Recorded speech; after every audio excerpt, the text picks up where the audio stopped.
조선공주로 구로구 궁동의 유래가 된 정선옹주.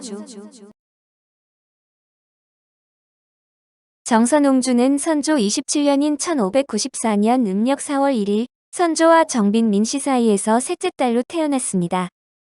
이야기에 앞서 구로문화재단에서 정선옹주 시집가는 날이라는 웹툰을 만들어 홈페이지에 게재하고 있는데 우선 그 내용을 보도록 하겠습니다. 정선옹주 시집가는 날, 구로구에 알려지지 않은 역사 이야기. 글 그림 나윤희, 구로문화재단. 가보년 음력 4월 1월 조선의 옹주가 태어났다. 때는 외란 당시 외적들이 조선 땅을 유린하는 가운데 옹주는 나고 자랐다고 한다.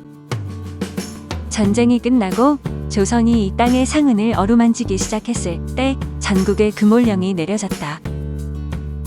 옹주의 부마를 간택하기 위함이었다. 나 역시 그 중에 한 사람이었다. 당시 고작 10살의 나이였던 나는 전하의 총애를 받아 간택자로 선발되었다. 하하, 전하께서 내 필체를 몹시 마음에 들어 하셨으니 그 덕을 본 게 틀림없다. 나는 왕의 딸과 혼인하게 되는 것이었다. 옹주께서는 어떤 분일까? 소문에 의하면 옹주는 생모 되시는 정빈마마를 닮아 그 인품이 매우 인자하시고 이미 소학과 식구사략을 능히 배워 문예의 소양이 깊으시며 또한 벌써부터 아름답기로 이름이 높아 장차 절세가인이 되실 터였다. 더군다나 왕의 딸로 태어나 옹주라는 귀한 신분이시니 그런 여인과 혼인을 마다할 사내가 또 있었을까? 그러나 그 무렵에 나는 아직도 어린 채였다. 나의 부인이 될 옹주를 처음 봤던 바로 그 순간까지도 키가 나보다 크다.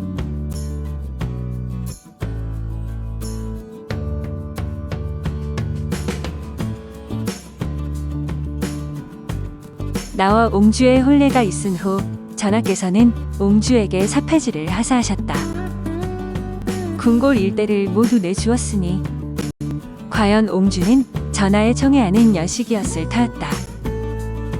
혼인 후 나는 길성리에 봉해졌고 옹주와 함께 하사받은 집으로 옮겨가게 되었다. 평생을 궁 안에서 살아온 옹주에게는 모든 것이 영 낯설지 않았을까.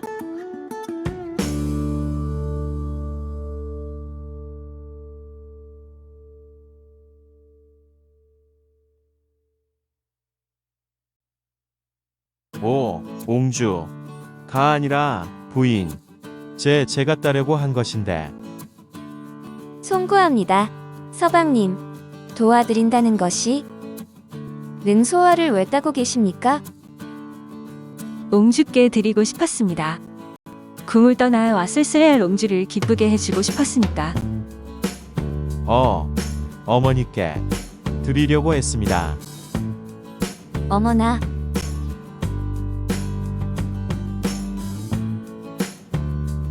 옹주는 나이에 비해 어른스럽고 과연 풍문대로 자상한 성품이었다. 그 때문일까? 나의 가족들뿐 아니라 궁궐의 모든 것이 순식간에 옹주를 사랑하게 된 것은 궁궐의 사람들 바람 한 점, 풀 한 포기까지도 옹주를 반기는 것만 같았다. 옹주의 앞에서 나는 그저 어리고 작게만 느껴졌다. 버처럼 누이처럼 옹주가 나를 살피는 동안 나는 옹주의 마음을 살필 수 있을까? 나의 초조함은 궁궐의 계절이 바뀌는 만큼 조금씩 덜어지고 또 여위어갔다. 궁궐의 무수한 계절들을 옹주와 함께 살아가면서 옹주와 함께하는 세월 동안 전하의 가장 아끼는 옹주님한테 장가를 들었다는데 아주 훤칠하고 인물도 좋아서 선남선녀가 따로 없고 거기다 서예가 아주 뛰어나 전하가 매우 총애하시니 대궐 같은 집을 내어주셨다지 않나. 정신을 차리고 보니 나 또한 풍문을 낳고 있었다. 그러나 모두가 그토록 옹주를 흠모한들 전하의 총애가 아무리 깊다 한들 그 누가 옹주를 나만큼 사랑할 수 있을까? 나는 내심 그런 방자한 생각을 했다. 이듬해의 첫 달, 옹주가 나의 아이를 낳았다. 혼인 9년 만의 일이었다. 우리는 기뻐하며 아이의 이름을 진이라 지었다. 그러나 올해일 것만 같던 행복은 얼마 지나지 않았다. 아이를 낳고 난 후 옹주는 날로 병들어갔다.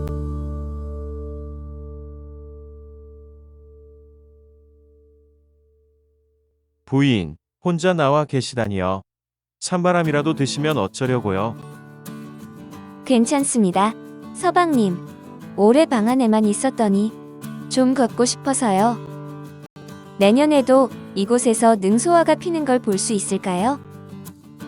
그런 말씀마시고 마음을 굳건히 먹으셔야 합니다. 자, 들어가셔요. 나는 그때 옹주를 집 안으로 들이는 것보다도 능소화를 따서 옹주의 옷깃에 꽂아 주었어야만 했다. 그것은 이미 오래전에 했어야 하는 일이었고 그때가 아니면 할 수 없는 일이기도 했다. 옹주는 꽃이 채 지기도 전에 내 곁을 떠났다. 그 짧은 생의 반절만큼이 나와 옹주에게 허락된 시간이었다. 그 후로도 매년 새로운 능소화가 피었다. 그러나 나는 아직도 그 언젠가의 광경을 떠올리고 있었다.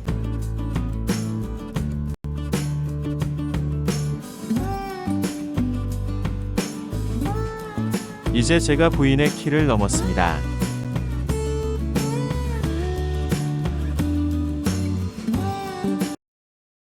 정선 옹주는 아들 권진을 출산한 이후 1년을 채 넘기지 못하고 별세했다. 1614년 21세의 젊은 나이로 세상을 떠난 정선옹주는 구로구 궁동에 있는 안동권 씨의 묘역에 묻혔다.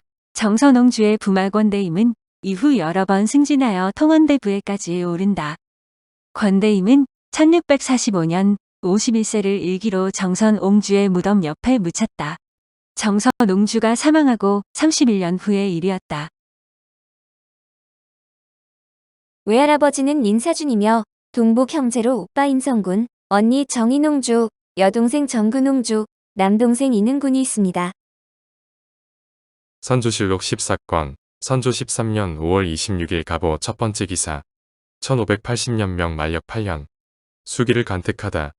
전 주부 정순이, 승훈랑 홍여겸, 훈련 습동 민사준 등의 딸을 수기로 뽑아들였다. 정선옹주는 안동권씨 권엽의 손자이자 권신중의 아들 권대임과 혼인했습니다. 권대임은 당시 지금의 서울특별시 구로구 궁동 일대인 부평부에 살고 있었는데 선조는 이곳으로 시집을 가는 정선옹주에게 해당 지역 인근의 땅을 하사했습니다. 당시 권대임과 옹주의 집이 매우 크고 우리의한 군과 같다 하였고 이것이 오늘날 궁동이라는 동명의 유래가 되었다고 합니다. 선조의 칠녀인 정선옹주가 부평부에 속해 있던 이곳 안동원시 권대임에게 시집을 오게 되자 선조가 이 일대를 정선옹주에게 사폐지로 내려주었던 데서 마을 이름이 유래되었습니다. 궁이 있던 자리는 궁골 유업비를 통해 알 수 있는데 서울생활과학고등학교 이관 앞에 조선조 14대 선조대왕의 칠녀 정선옹주가 이곳 안동원시가로 출가하여 옹주궁이 있었던 곳임이라 적힌 궁골 유업비가 있습니다. 한편 권대임은 정선옹주와 혼인한 후 길성이에 봉해졌습니다. 선조실록 179권, 선조 37년 윤 9월 8일 을유 첫 번째 기사, 1604년명 만력 32년, 최천건 박홍로 오옥령 등에게 관직을 제수하다.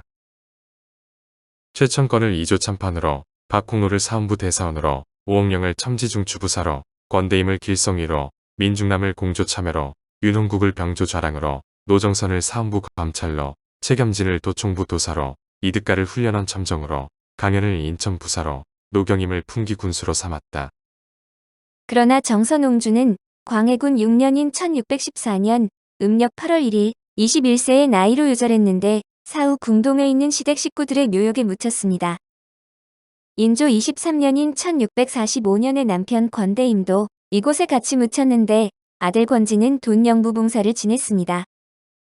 정선옹주의 어머니 정빈민 씨는 성격이 어질고 예절을 잘 지켰는데 옹주도 이러한 어머니의 성격을 닮아 항상 근신하고 부덕을 잘 지켰다고 합니다. 권대임은 인목 대비 패기론 때 젊은 나이에 배운 게 없어 무식해 의견을 낼 게 없다며 적당히 빠져나갔는데 그 후 패모론 운동을 벌일 때는 그 자리에 있긴 했다고 합니다. 권대임은 용모가 수려하고 똑똑한 인물이었다고 하는데 유난히 서예 실력이 뛰어나 상을 휩쓸고 승진도 잘했다고 합니다. 장인인 선조가 예뻐해서 이괄에 난 두 차례의 호란대왕을 수행해 승진을 거듭했고 이후 심양의 사신으로 갔을 때는 갖고 있던 재물을 털어서 포로들을 데려온 적도 있다고 합니다. 인물 자체로는 차분하고 검소하고 사교성이 좋아 친구들이 많았으며 가족에게 잘했다는데 특히 막내 동생을 예뻐해서 아들처럼 챙겨줬다고 합니다. 권대임은 인조 때 사망했는데 일찍 먼저 세상을 떠난 옹주 이후에 후시를 들여 서출 아들 둘을 뒀다고 합니다. 오늘 조선공주록은 구로구 궁동의 유래가 된 정선 옹주였습니다.